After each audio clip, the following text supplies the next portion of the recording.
Қарағанды индустриялық университетінде алғаш рет философия докторы ғылыми дәрежесін қорғау бойынша диссертациялық кеңес отырысы өтті. Нәтижесінде металлургия мен наноматериалдар және нанотехнологиялар бағыты бойынша екі бірдей докторлық жұмыс қорғалды. Жалпы диссертация отырысына шетелдік және отандық зиялы қауым өкілдері қатысты. Бүгінгі біздің Қарағанды индустриялық университетінде осы алғаш рет болып отқан диссертациялық кеңеске Ресей Федерациясынан, Екатеринбург қаласынан Заякин Олег Владимирович ғылыми зерттеу институтынан келіп қатысып отыр.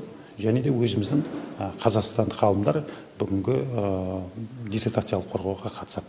Ғылыми жұмысты бірінші болып Нұрбек Айткенов қорғады. Өз жобасын сәтті қорғап шыққан ғалымның тақырыбы металдандырылған өнімді ала отырып, конвертерлік шлам мен шлак қоспасын қайта өңдеу технологиясын әзірлеу. Ал екінші болып өз жобасын ұсынған Ербол Қуатбай болды. Жас ғалымның да меңзеген мақсаты ұтымды ресурстарды үнемдеу. Екінші докторантымыздың диссертациялық тақырыбы бұл шикі құрамдағы кокс пен қождама материалдарының бір бөлігінің орнына Сарадыр кен орнының жоғары күллі көміртегін пайдалана отырып, көміртекті феррохром балқыту әдісін әзірлеу, яғни үнемді ресурс алу.